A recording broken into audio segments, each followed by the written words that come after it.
تماشاوان هێژا دەربارەی سەکنا دەسەڵاتێ هەمبەری HDP ئیزۆلاسیۆنا HDP ji platforma siyasî ya Tirkiye herweha sekna beramberî rast ya Kurd li Tirkiye jalî desthilatê ve rojnamavan Semra Polat mêvana min e dembaş Birêz Polat Birêz Semra Polat ji wê pirsê dest pê bikim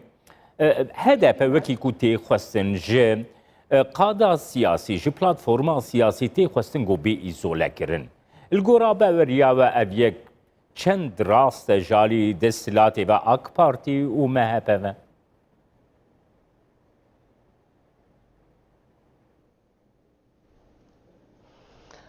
Tabii Dema baş ve belê HDP de Tirkiye Cumhurî partiyeke neyaniye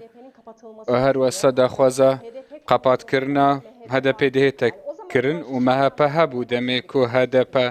hatî avakirin bûşîne hawe dibêje behsê PKK evên ku hatîne kuştin lê şikeftekê ew gelek hat mezinkirin li hemberî HDP belê evên ku birine û kuştine HDP nebûye eger hikûmet behsê yolekê bike û behsê HDP kir ku digel PKK bibin balek û em digel wan e baxivin û heker we pêngavekê bihêvijin ji aliyê me belê em dibînin ku HDP ji aliyê wan ve zelalkirinek nîne tiştekî wiha nabînin hereketa milliyetçî jî bi israr ve dibêje ku HDP dibê bê qepatkirin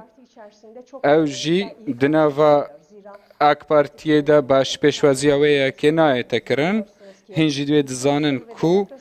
heqên mirovê her wesa demokrasiyê di wê xalê de pêngavên ciddî hatine havêtin taybet jî di rojhilatê de ku her wesa pirsa Kurdî di zimanê de her wesa TRT jî ew gelek xalên giring e di demê prosesa aştiyê de bi heman awayî bû. Belê ev rûke her çawa sîstemekê serokatiyê di Tirkiyeyê heba yan jî em bêjin em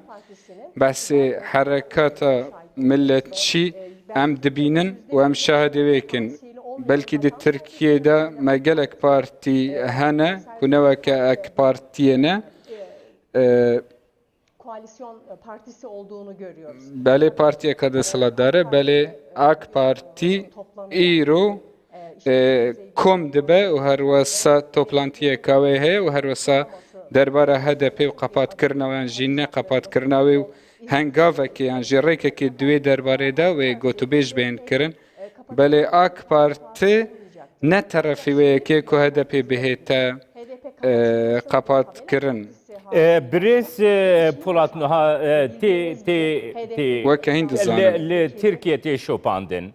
Muxalefeta Tirkiye jî qada demokratîka Tirkiye jî dibêje ku bi taybet di dema dawî de MHP piştî ku hevpeymanî gel AK Partî kirî di siyaseta beramberî Kurdan de di siyaseta beramberî HDP de jî tesîrê li desthilatê dike û desthilat jî wekî ku Bahçelî tiştekî dibêje piştre yekser ev yek dibê siyaseta desthilatê jî yanî li gora behweriya we ev yek çi qasî li gora rastiya Tirkiye baş e ku siyasetekî wisa nefret êrîşbarî hemberî millatekî bêbirê vebirin ku siyaseta MHP ya bingehîne.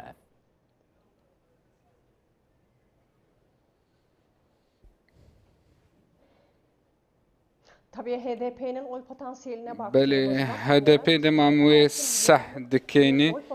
6 milyon dengên wê hene de HDP'de ve tabii sadece Kürtler û tinê Kurd nînin Türk jî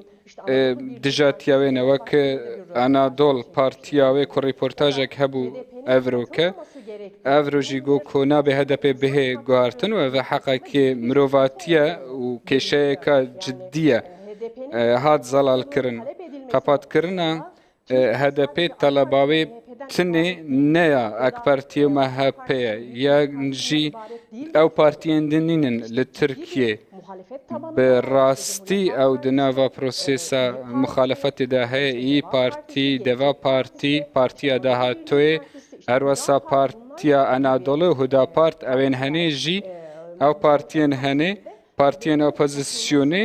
daxwaza qepatkirina HDP nakin û gelek bawekî xelet dibînin. Ewamayî em dibêjin Cumhuriyeta Tirkî di dema demokrasî û her wesa azadiyê de mafê mirovan di me ew welate çêkiriye û her wesa deng ji bo wê hatiye dan û qepatkirina wê digel demokrasiyê nîne û digel azadiyê jî nîne. Telebeke wiha ye. برێز پۆلات پرسامن لەسەر تەسیرا مەهەپە لەسەر ئاک پارتی بوو پرسا من ئەو بوو یانێ مەهەپە پشتی و هەف پەیمانی ناوبێنا مەهەپە و ئاک پارتیدە درست بوو تێگوتن و سیاسەتا مەهەپە زێدەتر bi bandora li Tirkiye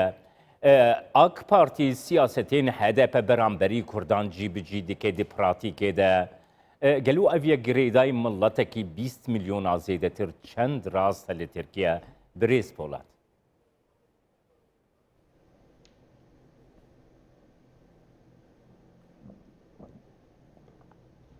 Tabii Belê HDP kurulduğunda demê HDP hatiye damezrandin MHP har hebû dema ku dijber nebû niha dijbere. biraz önce de ifade ettiğim Belê min beriya niha gotî ku Tirkiya di demokrasiya xwe de û partiyên opozisyonê digel wê yekênînin, digel wê rewşênînin û ew li hember hev rawestane her wesa gelek babet hene ku em lê behez bikin ku Cumhur Başkan Erdogan behsê yasaya bingehîn kir û her wesa pêngav havêtin û pakêta reformê heye û her wesa azadiya raderbirînê pêngavên nû hene û her wesa plana bingehîn Cumhur Başkan behes kir û zelal kir dema ku ew hatine zelal kirin demê ku behsê bawayekê israr daxwaza qepatkirina partiyekê dikin tiştekî ne durust e. Dema ku niha sistemekê cemhurî heye li wî welatî Birsê dikim ku MHP ez behsa MHP dikim ne behsa HDP niha HDP partiyeke siyasiye sekna beramberî milletê Kurd meseleyekî tire meseleya milletekî ye ez ne behsa HDP dikim behsa milletê Kurd dikim ku MHP piştî ku hevpeymanî li gel AK Parti durust kirî di qada siyasiya Tirkiyeyê wisatê şopandin ku siyasetên MHP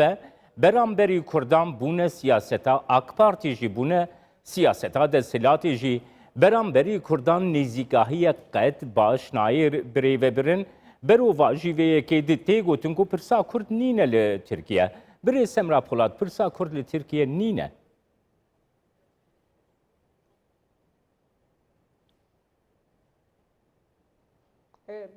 bildiğiniz gibi Sayın Erdoğan demê hûn zanin ku Erdogan gotî ku kêşeya Kurdanî ne lê kêşeya wan ya babetekê de heye ez digelwînînim belê kêşeya Kurdî jî gelek xelete em sehkênê kêşeya Tirkiye gelek baştir e ku em bêjin talebên Kurdan hene taybetî di zimanê fermî de û her wesa yasayê ku ew dixwazin babetekê wiha ciddiyeka talebî heye ku Cumhurbaşkan Erdogan gotî pakêta yasaya bingehîn û nûkirina wê heye heziriya planê dike belê di dewlet dibistanên dewletê de Kurdî nîne heya niha her wesa pareyên Kurda ew bi xwe xwendekarên xwe dihinêrin ku Kurdiyê bixwînin û ev di çi ciyên dinyayê de nayê dîtin. Kurd di qanûnê di destûrê de bendekê dixwazin belkî îro qanunek tê danîn sibedihê rakirin desthilatek wê digohre û paşî em paş ve divedgerin. Kurd di nava destûrê de heqekî û bendekî dixwazin û ev mirovatiye û gelek rastî ne ku ev rewşebehê bi cih anîn di Tirkiyeyê de MHP ji aliyê psikolojî şerek digel Kurdan heye. Ev jî dixwaze digel HDP bike û ev jî siyaseteke nizîkbûn û ya rastî nîne. بله سپاس بوده برای سمرا پولاز که جه آنقره تو میوانم